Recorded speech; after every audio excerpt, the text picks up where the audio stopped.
Hello, welcome back to the second episode of Hampshire Fancast. I'm Ian Pearce and I'm a commentator on Southampton Hospital Radio as well as Guerrilla Cricket. And joining me again is Phil Webb, a fellow Hampshire supporter. Hello, Phil. Good evening, Ian. So, in the last episode, we talked at length about the 2017 season, and then we covered our hopes and predictions for 2018. So now that we've had 3 county championship matches to start the season, we'll go through those and have a little preview ahead of the next 2 fixtures for Hampshire, beginning on Friday up at Trent Bridge, followed then by a trip to Taunton. So, Phil, how do you feel about the first 3 games of the season? I think we're at a stage where it is satisfactory. I think is if we were going to give it a kind of report card grade or something, you'd say it's a B. It's doing all right. We've talked about kind of predictions and other people saying that we're going to be up there, kind of challenging. And I think we've seen elements that suggest, yes, we could. And I think we've kind of seen elements that are kind of the same, not the same old story, but some of the kind of frailties that have exposed us over the last couple of years. I mean, without sort of wanting to blow our own trumpets, we did sort of feel to some extent that the bowling would be fine. And so it's proved. But the batting had concerns. And that's been the case. Yeah, I think the concerns about the batting is we thought with some of the changes and maybe the squad's incomings and goings that actually it would be a bit stronger, and it certainly looks strong on paper, but in reality the top order has proved a little kind of paper thin at points, and that was a little surprising, but at the same time, for some reason, as a Hampshire fan, not completely unexpected. No, that's it. I mean, we've been tweeted by various people, with the concerns about the batting order.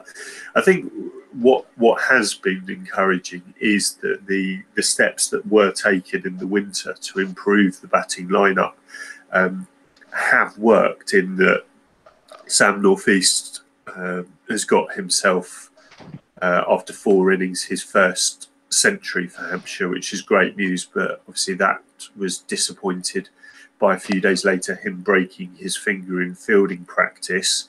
Hashim Amla, no huge scores, but he brings a solidity, doesn't he? Yeah, there's a complete element of kind of consistency, because at the moment he's our top run scorer. I think he's just tipped over 200 and averaging something around the 50 mark. And you just know that whatever happens, he's going to be kind of in and around the runs. He is not going to let you down. But that's why you get your overseas kind of pros in as well. Anyway, that's it. And I mean, it will be.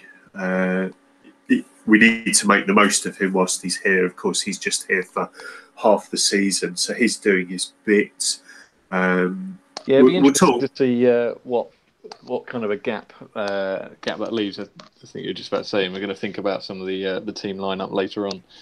Yeah, because there's different elements that are going on. So to start with, the first match, Hampshire played at Worcestershire. Hampshire recorded a victory there, 196 run victory, and they took 21 points from the match. And that meant that at the end of game 1, Hampshire were top of the league. Yeah, top of the league. So you've got to celebrate whilst you can. Yeah. As a Barnet football fan, there are very few times you can ever celebrate being anywhere near the top of the league. So while Hampshire are there, I will be celebrating enthusiastically. So the talking points from that was that Hampshire scored 290 all out. The highlights in their first innings was James Vince making 76, assisted by Jimmy Adams for a large second wicket partnership, and Gareth Berg down the order also making 76, and that proved to be enough of a competitive total to beat, I'm sorry to say, Worcestershire fans, a not particularly strong side. Yeah, I think in terms of the scores, you're always tentative at the start of the season and kind of April wickets and things like that. And 290, as it proved, was actually the highest score in the first division, at least. And I think quite a lot of people were particularly enthusiastic about Berg's 75, particularly just turning what could have been quite a moderate first innings total into a pretty strong one. And I think that kind of emphasis and that kind of psychological stage, with the tail, was put a real drive into taking that game forward. That's right. I mean, I think it sort of gave Hampshire enough of a lead, if you like, to put Worcestershire up against it. And what was impressive for me, I was there on the day of that innings, was the way that Gareth Berg marshalled the tail. Yeah. He had good support in Kyle Abbott, who's every bit as capable batsman these days, and he worked well with Brad Wheel, and he also batted well with Fidel Edwards at number 11. So that was great, but since then, we've not been able to see Gareth Berg because his partner Ali is obviously expecting. It's overdue now. Yeah, she's expressing her frustration on Twitter and Instagram at the moment. I do feel particularly sorry for her, I have to say. And of course, that innings by Gareth Berg and Kyle Abbott as well, helping out, again, underlined what we were saying about last season, where Berg and Abbott are vital components in Hampshire being able to make competitive scores. Yeah, I think in that game in particular, I think I was a little surprised to see McManus opening up the top, because I just assumed Amler was going to be brought in and taken it on, and actually we were certainly a little tentative about embracing that at the time, and then we were also a lot of people questioning our middle order as well. That's unfortunately how that did go. The 106 was put on for the second wicket between Vince and Adams, and a very, very strong start suddenly became sort of 180 for 7, and we thought that we wouldn't be bowled out for much more than 200, but Gareth Berg helped us up to 290, and that was comfortably the highest score of the game, and did enough to win that game. The wickets were shared around in that match as well, which is encouraging. What did we get? Abbott was 4 for 45. Edwards, demolished the tail in the Worcestershire second innings, 3 for 33. Yeah, some of the Worcestershire batting was a little questionable, I think, because they started to do the classic kind of dig-in process, but then at the same time, a couple of their tail just absolutely threw their wickets away. I think there was one trap, I think, that Brad Wheel pretty much set for them, and was it Cox or I think it was Cox, just completely fell for it, and that was the start of the kind of collapse. I think it was in their first innings. Yeah, there was various plans that they'd done, and it was kind of, even Edwards was just sort of, a couple of short ones followed by the full Yorker, and the lower order just weren't good enough to get anything on it. The first innings, Abbott took 3, Edwards 2, Wheel 2, Berg 2, and Liam Dawson just bowled 4 overs, but managed to get a wicket in that time as well. In terms of our man of the match, people tweeting in, I think Kyle Abbott, walks away with a kind of convincing victory on the man of the match front there. Mark Budden, at MJ Budden on Twitter, said Abbott's match figures of 7 for 90 and a 50. The 50 took the game away from Worcestershire in the second innings. Obviously, honourable mentions to Berg and Vince for the first innings, vital in giving us a first innings lead. But it was the speed of runs in tricky day one conditions, I think, that really gave it or took the award for Mark there. I think that was backed up by most of the people on Twitter with us as well. Yeah, I think it was. We ran a poll on the Twitter at Hans Fan Podcast, and it was an overwhelming victory for Kyle Abbott. So, and I don't think any of us would disagree with that. So the Worcestershire victory, 21 points, top of the league. Can't say that enough. Of course, we had it in the back of our mind that how good are Worcestershire, and how good, by that stretch, how good are Hampshire at that point. But equally, it's always welcome to get off the mark with a win. That's 21 points closer to safety or closer to the title. Yeah, it's the classic saying, you can only beat what's in front of you, and they genuinely beat them. I think we were kind of looking to the Surrey game as these are another team that have been put up as contenders for the title, albeit without Morning Morkel at the time. The Surrey game was going to be a kind of genuine test. And moving on to that one, when we bowled them out for 211 in that game, I was gloating to one of my co-workers who is a Surrey fan about how we'd rolled them over, and I thought, great times ahead. Did not prove to be the case. I mean, I completely agree. I mean, I just think the Surrey game was a massive missed opportunity. I felt like before, when we were doing our predictions, that it would be a draw there. And I think with much better application in the first innings that we should have saved the game.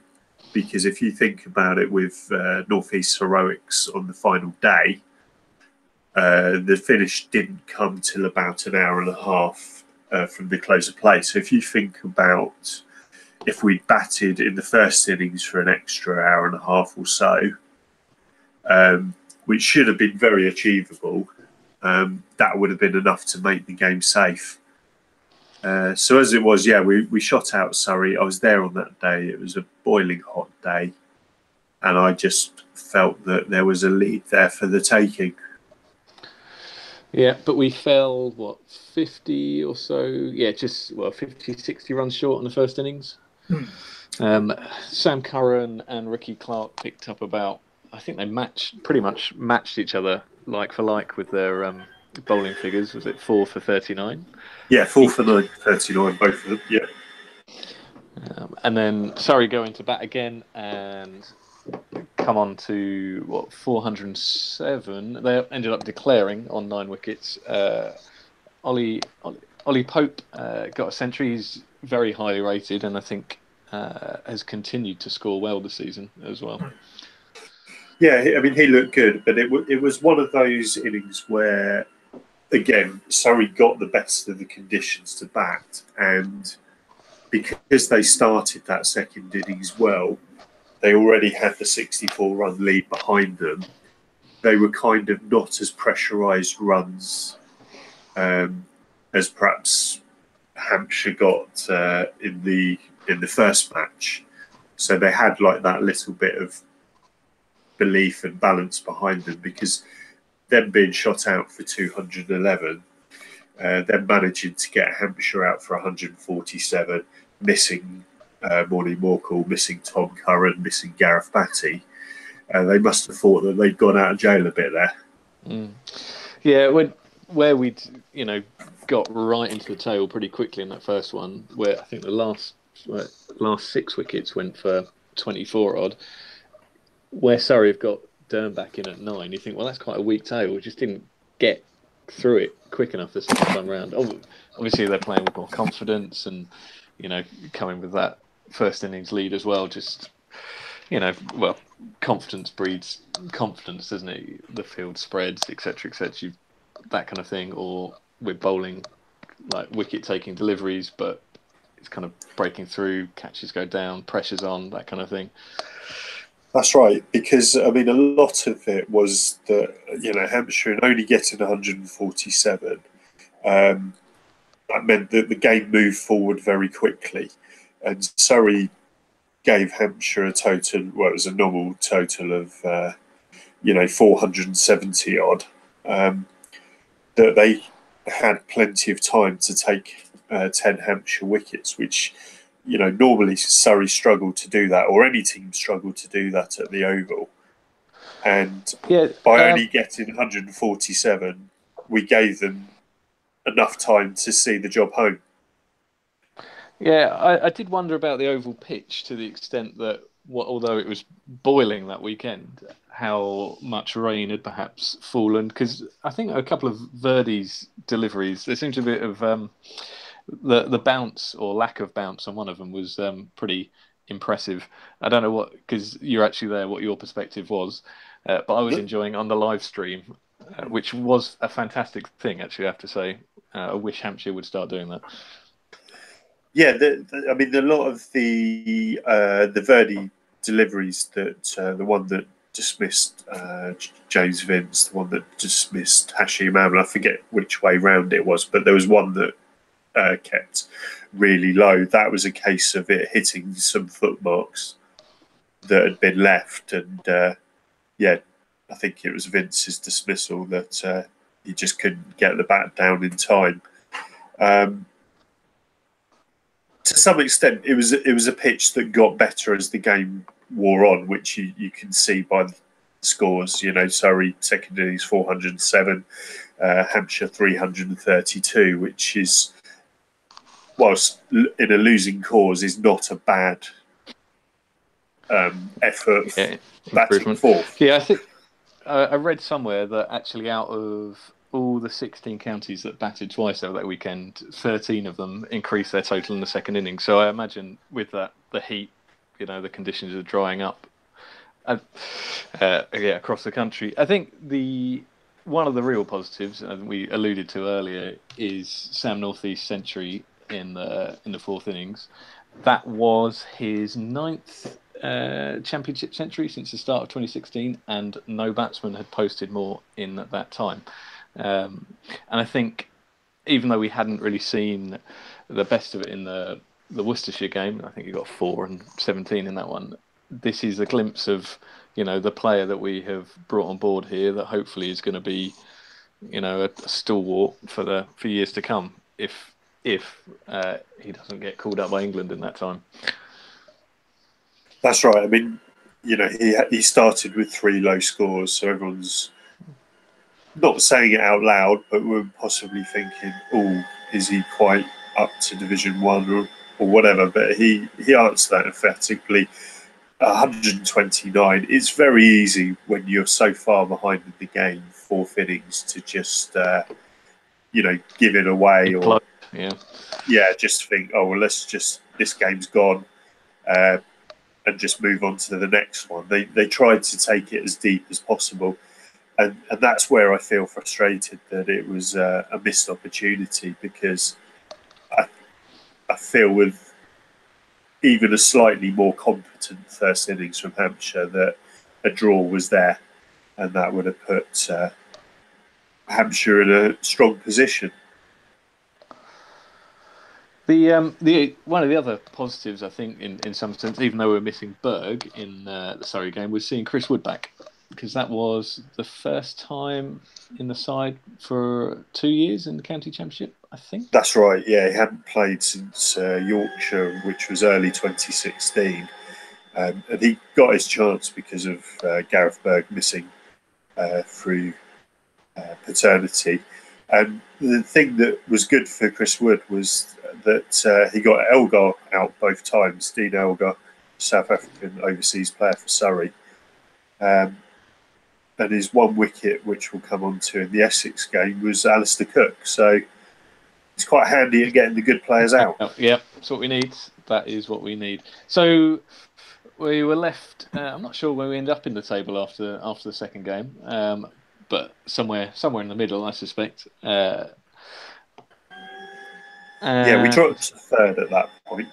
Yeah. And people, our followers on Twitter, were starting to raise questions about the starting 11, particularly as maybe not so comfortable with McManus opening, and a number of people, Chris Dowsett, Mark Budden, I think, as well, were raising, and Paul Hampton raising the question about where Riley Rousseau fits in. Yeah, that's a big question mark. I'm very worried about Riley Rousseau's form. I'm just really struggling to see how he gets a place in the side. He was disappointing last year. A run of low scores, just averaged in the teens. Now, you could forgive that to some extent because you think, okay, first season in county cricket, moving away from home, everything like that. But it seems no signs of changing in the second inning or in the second season. Run of low scores again. And we wonder when we're going to see what we signed. Yeah, I think I mean I don't know what the Hampshire's kind of hierarchy attitude towards him is at the moment, and whether they were genuinely thinking about making a change. But Sam Northeast, despite his century, was pretty unfortunate to, I think, break a finger in some training practice or catching practice the day before the Essex match. So he dropped out there. I think that might have given Rousseau a bit of a lifeline. Um, so in the Essex game, Joe Weatherly was coming in, and you thought that maybe that gave the team a bit of a better balance. I did, yeah. I mean, it's. I think it's time to try and find Jimmy Adams a long-term opening partner rather than perhaps a makeshift opener. So we've had McManus opening there the first two games. That didn't seem quite right. Liam Dawson did it a bit last year. So I think, yeah, it's time that we give Weatherly a bit of a run in the side just to see what he's capable of. And Jimmy Adams has been a positive from this season. He started pretty well in my view. And if he can get somebody to bat well alongside him, then that will really strengthen Hampshire. The middle order will have a bit of a platform to come into rather than perhaps coming in quite quickly. Yeah, I think what impressed me about Jimmy Adams' 87 in the Essex game is the fact that effectively he had to stop and start about 3 or 4 times because of the light and the rain, and it's just that concentration to be able to just get out there and carry on, despite the fact that the bowlers you're now facing have had however many hours rest to kind of refresh themselves and stretch out, and not worry about the kind of lactic acid build up and all that stuff.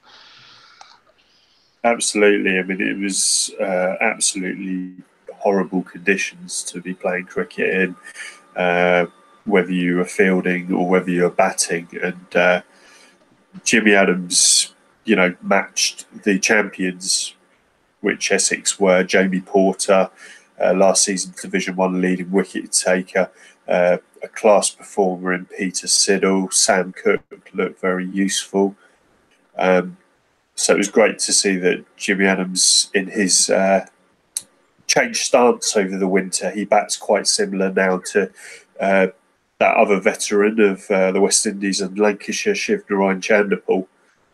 And it sort of contradicts what people say about people having an easy ride in county cricket and not wanting to learn that if Jimmy Adams is changing his stance at 37, I think that's a good positive for county cricket. Yeah, I was sceptical about the century that he scored against Cardiff University as our kind of part of the pre-season thing. Because I think, well, it's against Cardiff MCCU. Maybe that's not a real indicator of form. But actually, I think he's he's made a really positive start to this season. So maybe there's still life in him. Absolutely. Joe Weatherly, it's worth a try to see what he can do. Just sort of bringing it back to Riley Rousseau, my gut feeling is that I think the Hampshire staff, Giles White, Craig White, really are backing him to come good and will probably persist with him for quite some time. Whether that's fair or whether that's deserved against? Would young players be offered the same opportunity? I doubt that, but I get the feeling that he will get an extended run. Would you think that's probably what will happen? Yeah, because he signed, I think it was not sure which way around it. I think Kyle Abbott was on a 4-year Colpack deal and Riley Rousseau was on a 3-year one. And, if you make that kind of statement to sign somebody on a Colpack and take them out of the international arena, you've probably got to, stick to your guns and say, right, this was our guy. We brought him in to do a specific job. Okay, he hasn't done it yet, but for their own kind of face, I guess you've got to say, look, we're going to keep backing. We saw something in him. He hasn't shown it yet, but we are still confident that he will.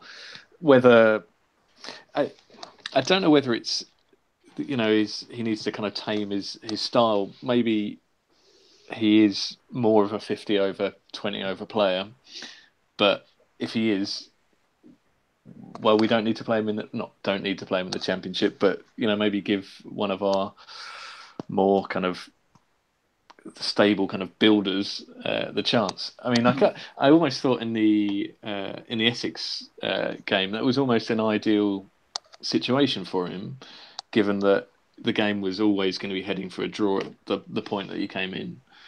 That actually there's pressure off completely. Just bat. You don't need to score at any pace particularly. Yes, obviously you'll be looking for bonus points, but just get some time out in the middle. And he broke his bat, and then he got out. Yeah, I mean, it was hard conditions for batting, but then unfortunately, when it's been easier conditions for batting, such as it was at the Oval, he didn't cover himself in glory there. He was out reverse sweeping, and that's just not called for when you're trying to save a game. Now, he might argue, and coaches might argue, that if he plays the reverse sweep very well, but it just doesn't seem like the sensible shot of someone trying to find some form and try and find some runs. The other thing I noticed in the first innings that he scored 24, of which 5 are boundaries. So it's one of these things about shot selection where he's trying to dominate, but in Division 1, against any side, even Worcestershire, you do have to probably respect the bowling a bit more.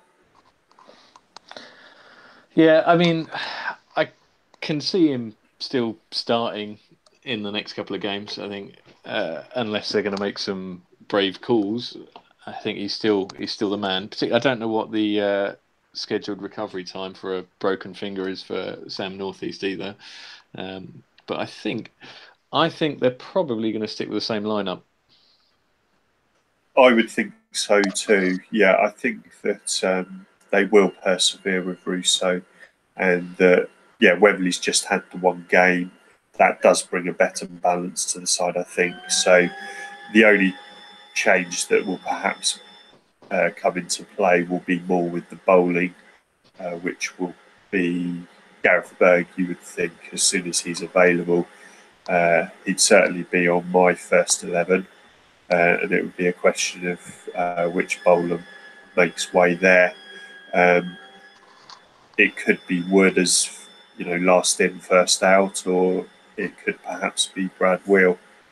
What would you feel about that? I wouldn't be surprised if they rotate between the two of them. I know I saw an interview with Chris Wood in the Echo today, who's talking about how he Reece Topley had considered, do I take a white ball contract? Can my body handle, red ball cricket? And obviously he feels it can, and he's gone through 2 games completely unscathed.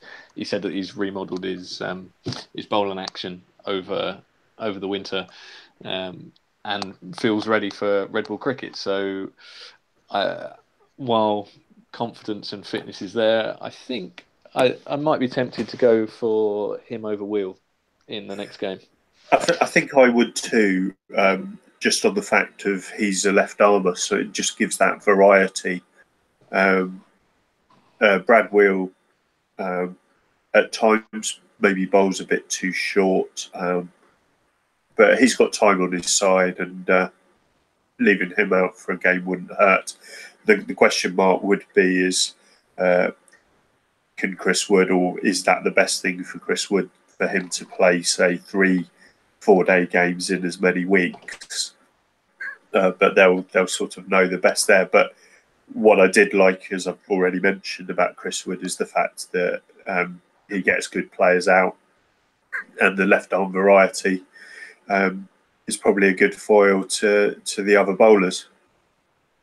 Yeah, I think and I definitely agree with that. I think the kind of question mark, or some rumblings kind of in the background, is thinking about where Sean Irvine is, or his role in the squad at the moment. I sort of wonder whether it would be similar to the Will Smith situation last year, where he just doesn't feature.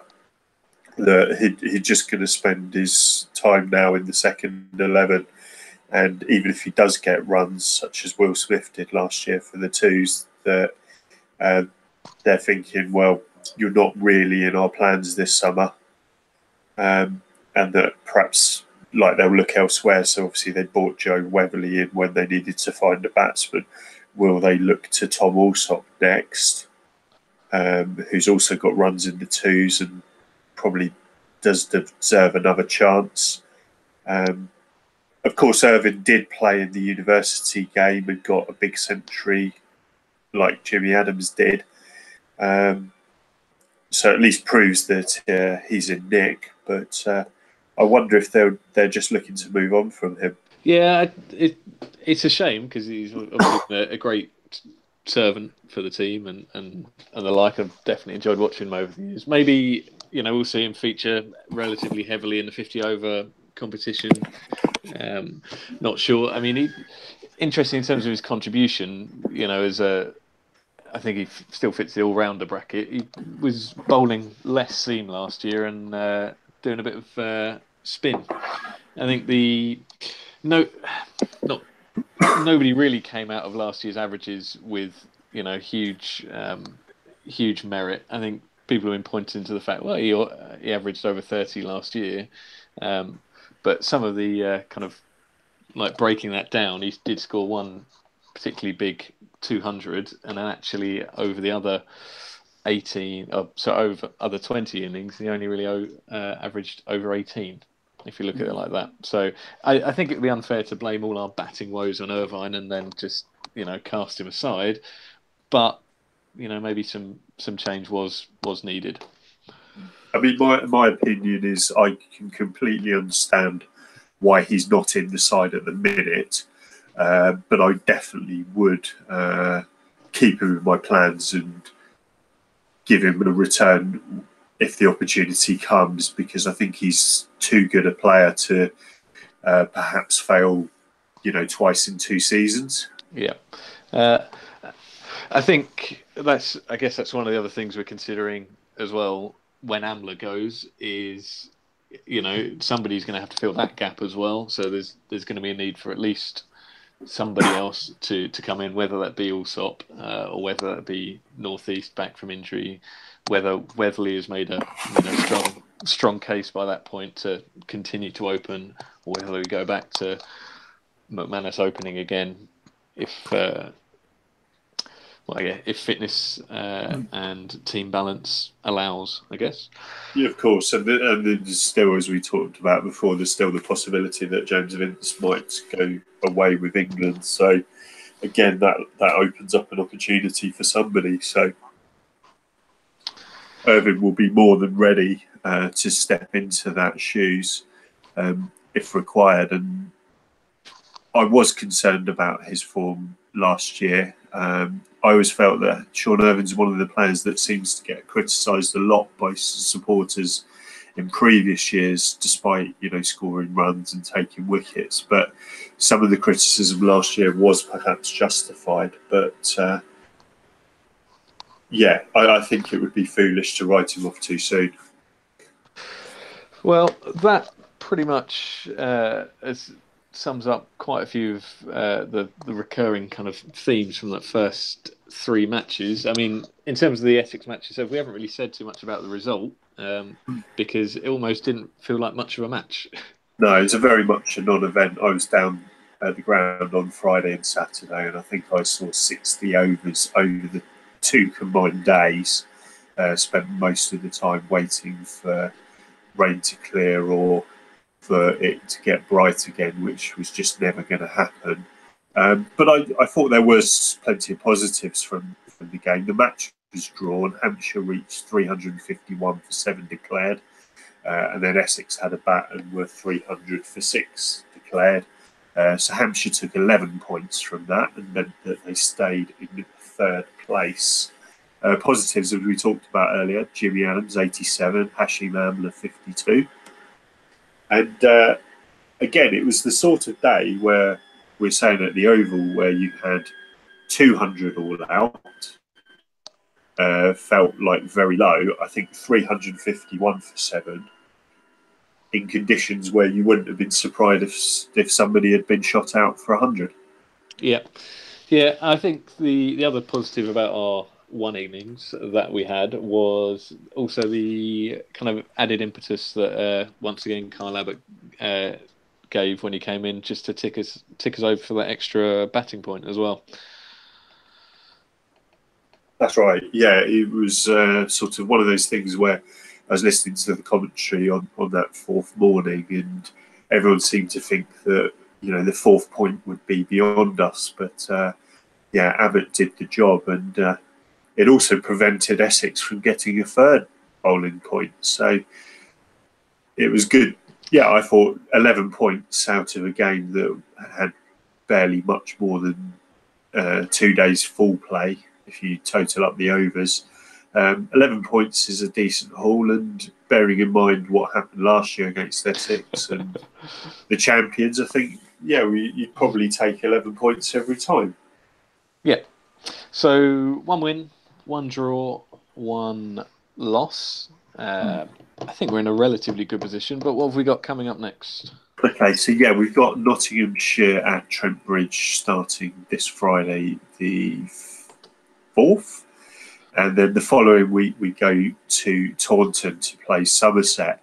Now, it's a good test in that Nottinghamshire are currently top of the table. We're 10 points behind them, and Somerset are in second place. So again, it's more of we're going to get a very good idea of how good Hampshire are this year and how good those teams are, because we've all got the distinction of beating Worcestershire so far this season. Yep. Whatever that really says about us, I'm not sure. I think the Somerset's interesting because I didn't expect them necessarily to start off that well. I think I would have had them as one of the other teams to be down the bottom, but they're 2 from 2. I think it's interesting that their lineup has been mainly seam based. I know it's kind of April, but their 2 main spinners haven't necessarily been amongst the wickets either. Maybe it's because their seamers have got there first. And I think Notts, they have lost, and I think are beatable. So we'll see what that provides. That's right. I mean, it just seems like one of those, top of the table clash really. That they're going to have to be quite strong. They've got Stuart Broad available, but we've, I would say, be nothing to fear by Nottinghamshire. But just like with anything, I think we need to make sure that the batsmen post a competitive total. And then I would back us to be in any game as long as we got some sort of total on the board. Yeah, I think forecasts are looking good as well. So unlike the last couple of games, I don't think we're going to be weather affected. It's almost like the cricket season genuinely starts now. Well, I hope so. Yeah, we'll hopefully have better weather and so on. I mean, if you were thinking of a target points haul for the next two games, or what do you think you would be settled for at this stage? I'd like to think we're going to come away with at least a win and a draw. So we're looking at, let's say, 30-something points, 32 points. Maybe that's too optimistic. I don't know. Yeah. Let's stick another 30 points on the board and see where that puts us. Yeah, I mean, I would be very happy if we managed that. I think you wonder whether, would you even take a win and a defeat if it was a good bonus points haul alongside that, perhaps? Yeah, I mean, if the way the county championships is scored, a win and defeat is going to be better for you than 2 draws. So, yes, I would. Who would I rather lose against is an interesting question. I think Somerset won't keep this kind of form up throughout the year, so I prefer to win over Notts and lose against Somerset. But I think let's win both.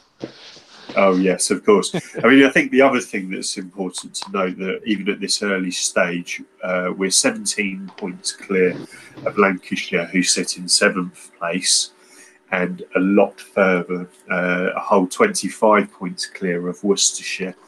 Now, sorry to say for them that they unfortunately look booked for bottom spot. And what we said in the first podcast is that, any team could finish between 1st and 8th. It looks like that now, perhaps out of the rest of the counties, there's just one relegation place to avoid. So that helps everyone, doesn't it? Yeah. It's realistically anyone can finish 1st to 7th. The only team finishing 8th this year, I think, is going to be Worcestershire. I was going to say surprised by Yorkshire's start, but I think with all their international players and how they've been affected by the IPL at this early stage, I'm not that surprised that they lost this week. Yeah, it's one of those that it's, if you're going to be bowled out for 96, then you'd be doing well to get a draw. A lot can change. Hampshire have had plenty of times where they barely picked up a point till July and then gone on a run after that. And teams that have been leading at an early stage have suddenly fallen off a cliff and not picked up a point. So there's so many twists and turns. We've had 3 games out of 14. But I think Hampshire, I'm relatively satisfied with where they are. And I was working out, if you sort of did a projection, we've got 35 points so far after 3 games. If they get that same amount extrapolated over 14 games, that would have kept them, 3rd, 4th place last season. So I don't see any reason why it's going to be much difference this year, except for, Worcestershire will potentially be, quite far apart. Yeah, it's crazy to think though. In a fortnight's time, a third of the county championship season will already be done. Yeah, it's scary stuff. I mean, hopefully we've had better weather for the next few games. Although I've been to cricket on about 6 of the days that Hampshire should have been action, I feel like at least 3 of them have been vastly under a full day's play. So I'm hoping for more luck over the coming weeks when I attend. Yeah, do track us down if you can find us at the games. My attendance is slightly fractured by work and childcare, but if you can spot us from our Twitter profiles, then do come and find us and have a word. It'd be nice to hear from anyone that's listening in person as well. Definitely.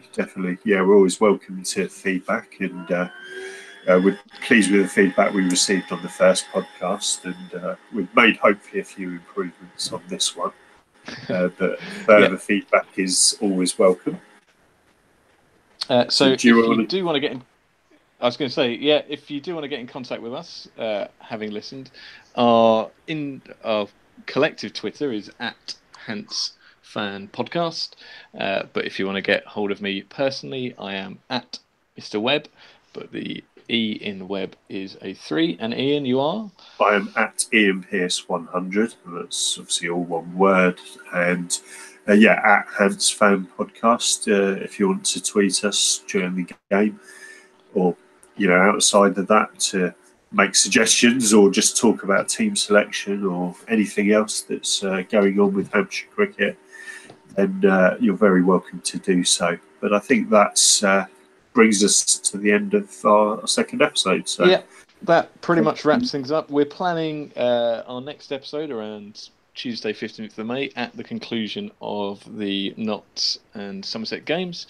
And hopefully we'll include a bit of a preview to the one-day competition and a bit of a review of how we did in 2017. Thanks very much. Goodbye. Goodbye.